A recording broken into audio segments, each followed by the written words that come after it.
వీడియోలో మనం నీట్ కౌన్సిలింగ్కి ఆ విద్యార్థులను అనుమతించాలని కాలేజ్ యూనివర్సిటీకి హైకోర్టు ఆదేశించింది. ఏ విద్యార్థులను అనుమతించాలనే దాని గురించి మరియు ఎన్టీఆర్ యూనివర్సిటీ ఎంబీబీఎస్ బీడీఎస్ కోర్సుల ప్రవేశాల నోటిఫికేషన్ విడుదలైంది. దాని గురించి కూడా తెలుసుకుందాం. మీరు ఈ వీడియోని చూసే ముందు సబ్స్క్రైబ్ చేసుకోవటం మర్చిపోకుండా సబ్స్క్రైబ్ చేసుకుంటే మాకు ఎంకరేజింగ్ ఉంటుంది, మరిన్ని వీడియోలు పెట్టడానికి వీలవుతుంది. ఇప్పుడు నీట్ కౌన్సిలింగ్కి ఆ విద్యార్థులను అనుమతించాలి కాలేజ్ యూనివర్సిటీకి హైకోర్టు ఆదేశం. స్థానికతకు సంబంధించిన 4 ఏళ్ల నిబంధనలను పక్కకు పెట్టి నీట్ కౌన్సిలింగ్కు దరఖాస్తు చేసుకోవడానికి విద్యార్థులకు అనుమతించాలని కాళోజీ నారాయణరావు ఆరోగ్య విశ్వవిద్యాలయాన్ని హైకోర్టు ఆదేశించింది. 2025 సంవత్సరంలో ప్రవేశాలు పొందేందుకు ఎంబీబీఎస్, బీడీఎస్, ఇతర వైద్య కోర్సులకు అనుమతి ఇవ్వాలంటూ మధ్యంతర ఉత్తర్వులు జారీ చేసింది. అయితే తాము ఇచ్చే తుది ఉత్తర్వుల మేరకు సీట్ల కేటాయింపు ఉంటుందని విద్యార్థులకు స్పష్టం చేసింది. తదుపరి విచారణ ఈ నెల 30వ తేదీకి వాయిదా వేసింది. స్థానికతకు సంబంధించి మెడికల్, డెంటల్ కోర్సుల అడ్మిషన్ నిబంధనలు సవరిస్తూ గత ఏడాది జూలై 19న ప్రభుత్వం జీవో నెంబర్ 33ను జారీ చేసిన విషయం తెలిసిందే. నీటికి ముందు తెలంగాణలో వరుసగా 4 ఏళ్లు చదివి ఉండాలన్న నిబంధన కాగా, ఈసారి కౌన్సిలింగ్లో కూడా అదే జీవో అమలు చేస్తుండటాన్ని పలువురు నీటి అభ్యర్థులు సవాలు చేస్తూ హైకోర్టులో పిటిషన్లు దాఖలు చేశారు. వీటిపై ప్రధాన న్యాయమూర్తి justice AK Singh, justice Som Koshy ధర్మాసనం బుధవారం విచారణ చేపట్టింది. విద్యార్థుల తరపున సీనియర్ న్యాయవాది బి మయూర్ రెడ్డి వాదనలు వినిపిస్తూ 2025 జూలై 15 అడ్మిషన్ నోటిఫికేషన్ సందర్భంగా ఈ నిబంధనను తెరపైకి తీసుకొచ్చారు.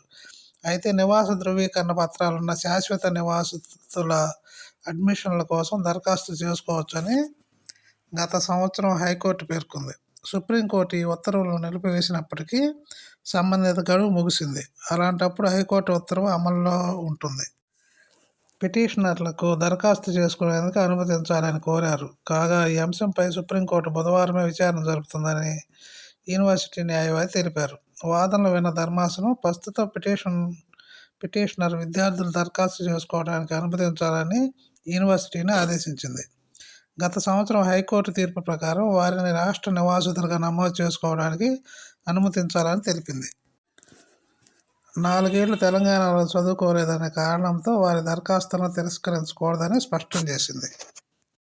గతేడాది కూడా ఇలానే పిటిషన్లు దాఖలయ్యాయి. విచారణ చేపట్టిన సీజే ధర్మాసనం 4 ఏళ్ల నిబంధనలతో సంబంధం లేకుండా స్థానికతను ధృవీకరిస్తూ తహసీల్దార్ ఇచ్చే పత్రాన్ని అనుమతించాలని యూనివర్సిటీని ఆదేశిస్తూ ఉత్తర్వులు ఇచ్చింది.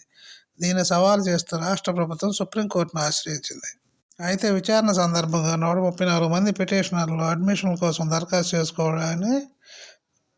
దరఖాస్తు చేసుకోవడానికి ప్రభుత్వం అంగీకరించింది. అయితే నివాస ధృవీకరణ పత్రం ఆధారంగా విద్యార్థులు దరఖాస్తు చేసుకోవడానికి అనుమతిస్తూ హైకోర్టు ఇచ్చిన ఉత్తర్వులపై స్టే ఇవ్వాలని కోరింది. దీనికి అంగీకరించిన సుప్రీంకోర్టు హైకోర్టు ఉత్తర్వులు నిలిపివేసింది.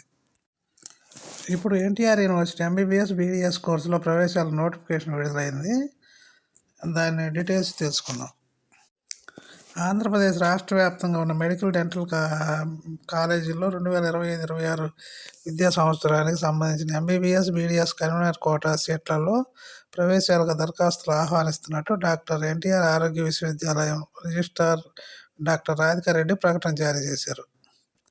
ఈ మేరకు జూలై 22 నోటిఫికేషన్ విడుదల చేశారు. నీట్ యూజీ 2025 ప్రవేశ పరీక్ష రాసి ర్యాంకు సాధించిన అభ్యర్థులు బుధవారం నుంచి దరఖాస్తు చేసుకోవాలని సూచించారు. ఈరోజు ఉదయం 9 గంటల నుంచి జూలై 29న రాత్రి 9 గంటల వరకు అధికారిక వెబ్సైట్ నుంచి దరఖాస్తు డౌన్లోడ్ చేసుకొని పూరించి పంపాలని సూచించారు. 20,000 ఆలస్య రుసుముతో జూలై 30వ తేదీ ఉదయం 7 గంటల నుంచి జూలై 31వ తేదీ రాత్రి 9 గంటల వరకు దరఖాస్తులు స్వీకరిస్తామని అన్నారు.